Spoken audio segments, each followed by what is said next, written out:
مشکل تو بہرحال ہے، رابطے کٹ گئے، گھروں میں لوگ بیٹھے ہیں، پریشانیاں ہیں، کاروبار بند ہیں، باہر نہیں جا سکتے، بور ہو جاتا تھا بندہ، کو پارک بچوں کو لے گیا، بچے بھی گھر میں ہیں، تو پریشانی تو نیچرل چیز، گھر میں بیٹھے ہیں، یقیناً بچے ہمارے ساتھ ہیں، بے شک، بیوی، رشتہ دار، ماں باپ اگر ہم اکٹھے رہتے ہیں تو ہمارے ساتھ موجود ہیں. اچھا، حکومت ہمارے پیچھے کھڑی ہے، رابطے ہیں، موبائل فون ہے، ہم ایک دوسرے کے ساتھ رابطے میں ہیں، گھر میں کھانا بھی کھانا موجود ہے، ہے کھا رہے ہیں. الحمدللہ. اچھا، میں آپ کو ایک اور بات کی طرف اشارہ کرنا چاہتا ہوں کہ اللہ کے نبی حضرت یونس علیہ الصلوۃ والسلام، اچھا ان کے اوپر ایک موقع ایسا آیا کہ وہ مچھلی کے پیٹ میں ہیں. ہم نے واقعہ سنا ہے، معروف واقعہ ہے. واہ سبحان کہ اللہ، مچھلی کے پیٹ میں، کیسا ریفرنس ہے شاندار. میں کبھی سوچتا ہوں کہ لاک ڈاؤن کی، اس سے لاک ڈاؤن کہتے کس کو ہیں، شاید ہمیں اس مچھلی کے پیٹ سمجھ میں آئے گا. میں کبھی صبر کرتا ہوں کہ اس مچھلی کے پیٹ میں دیکھو، انسان سب سے پہلی بات تو یہ ہے کہ سانس نہیں آتا ہوگا یا آتا ہوگا، یعنی وہ کھلی فضا میں سانس نہیں لے رہے، مچھلی کے پیٹ میں سانس لے رہے ہیں. وہ کتنی آکسیجن ہوگی ایک بات. اس کے بعد اس کے اندر ہوا وہ جو بھی وہ انتڑیاں ہیں اور جو کچھ بھی ہے، وہ سمیل ہے. اچھا، پھر اندھیرا ہے. پھر اس کو قرآن نے کہا کہ اندھیرے ہیں، تو انہوں نے کہا کہ سمندر کی تہہ میں بھی ہیں، رات کا اندھیرا، مچھلی کے پیٹ کا اندھیرا ہے.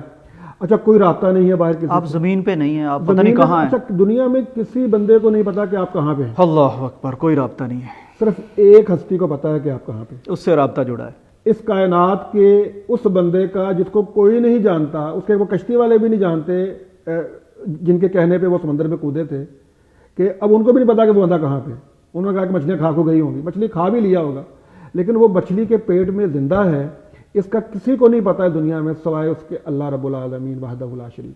بے شک. اچھا، یہاں پہ میں ایک اور بات بھی کہنا چاہوں گا کہ ہمارے معاشرے میں یا مسلمانوں کے ہاں عام طور پر کوئی مشکل آ جاتی ہے نا، تو آیت کریمہ پڑھنے کا ایک رواج ہے کہ جی لوگوں کو گھر میں اکٹھا کرتے ہیں کہ آج ہم نے آیت کریمہ پڑھنی ہے، تو آئیں ذرا سارے آیت کریمہ پڑھتے ہیں. اچھا، وہ آیت کریمہ ہے کیا، اس کا کانٹیکسٹ کیا ہے، اور وہ اس کا، اور میں سمجھتا ہوں اس لاک ڈاؤن میں ہمیں شاید اس کا کانٹیکٹ زیادہ اچھا. ہاں، میں یہی عرض کرنے لگا تھا کہ وہ کس لاک ڈاؤن میں پڑی گئی، کس لاک ڈاؤن میں پڑی گئی تھی. وہ دعا ہے بھی اصل میں لاک ڈاؤن کی. اب وہ ایسا لاک ڈاؤن ہے کہ دنیا کے کسی بندے کو نہیں پتا آپ کہاں پہ ہیں، آپ کو دنیا کی باہر دنیا سے کوئی رابطہ نہیں ہے. وہ مچھلی سمندر کے کس حصے میں ہے یہ بھی کوئی نہیں جانتا، اور معدے میں ہے جو ہضم کرتا ہے چیزوں. اچھا، اب اللہ رب العزت نے اپنے اس بندے کو نہ صرف اس کی نگاہ میں تھے، بلکہ جب انہوں نے ان کو پکارا، اور پکارا کس انداز سے، ابھی ہم جو بات کر رہے تھے استغفار کی، معافی مانگنا، کیا کہہ رہا تھا، لا الہ الا انت سبحانک انی کنت من الظالمین. تو پاک ہستی ہے، تیرے سوا کوئی الہ غلطی میری ہی ہے، گناہ میرا ہی ہے، تیرے سوا کوئی الہ نہیں ہے، سبحان اللہ، تو پاک ہے اللہ، میں ہی اپنی جان پہ ظلم کرنے والا ہوں. میں کہتا ہوں یہ لاک ڈاؤن کی دعا ہے. سبحان اللہ. آج ہم سارے مسلمان جس میں بات کرتے ہیں کہ استغفار کریں اور گھر کے کوئی کونا پکڑ کے بیٹھ جائیں اپنے گناہوں پہ رونے کے لیے، کیا کہیں، لا الہ الا انت سبحانک انی کنت من الظالمین. جو صاحب اس کا جواب کیا آیا، سبحان اللہ، فاستجبنا لہ. سبحان اللہ. ہم نے ان کی دعا سن لی. اگر آپ اس لاک ڈاؤن سے بحفاظت نکلنا چاہتے ہیں تو اس کی ایک مجرب دعا، اس کی مجرب نسخہ جو ہے، جو خود قرآن میں لکھا ہوا ہے سورہ انبیاء کے اندر، اس کو آپ پڑھ کے دیکھیں. آپ ذرا اس کیفیت کو محسوس کریں، کیونکہ ہمیں قرآن سمجھ میں نہیں آتا نا، ہم نے کبھی اس کو ایسا دیکھا ہی نہیں ہے. اس دعا کو اس کانٹیکسٹ میں پڑھیں کہ لاک ڈاؤن کے اندر کہا لا الہ الا انت سبحانک انی کنت من الظالمین، اور آپ نے یہ سوچ کے پڑھنا، یہ نہیں ایسے تصویر پڑھی جا رہے ہیں، سمجھ نہیں آ رہی کہ میں کیا کہہ رہا ہوں. آپ کو پتا ہو میں کیا کہہ رہا ہوں کہ اللہ تیرے سوا کوئی الہ نہیں ہے، تو ہر عیب سے پاک ہے، اللہ میں اپنی جان پہ ظلم کرنے والا ہوں، یا اللہ مجھے معاف کرنا. اچھا، اس احساس سے آپ پڑھیں، یا اللہ اس وبا سے، اس مصیبت سے ہماری جان چھڑا دے. اب کیا ہے کہ جواب کیا ہے، فاستجبنا لہ ونجیناہ من الغم. ہم نے ان کی دعا سنی، اس مچھلی کے پیٹ میں، اس گمنام جگہ پر ان کی دعا کو بھی سنا، اور پھر کیا ان کو اس سے نجات بھی دے دی.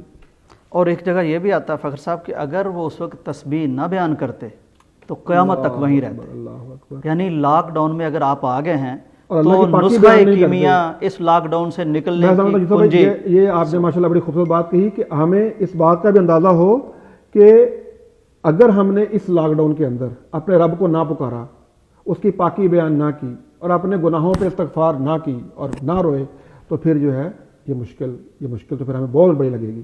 لیکن اگر ہم نے کبھی یہ رویہ اپنا لیا جو کہ حضرت یونس علیہ السلام نے مچھلی کے پیٹ میں اپنایا، تو انشاءاللہ ہمارا ایمان ہے کہ اللہ تعالیٰ نے جس طرح یونس علیہ السلام کی بات مچھلی کے پیٹ میں سنی تھی، اللہ ان حالات میں بھی ہماری جو ہے آواز کو سنے گا، ہماری پکار کو سنے گا اور ہمیں اس ماحول سے اس حالات